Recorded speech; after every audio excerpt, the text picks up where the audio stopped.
Akala namin dati masarap maging aso. Pakyat lang, tatahol ng konti pag may tao para masabihang may ambag kahit wala naman talaga.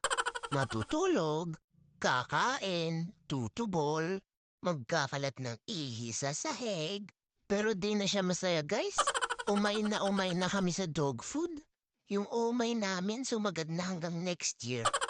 Kaya minsan gusto na lang namin maging estatwa para nonchalant lang. Walang problema. Ay, life.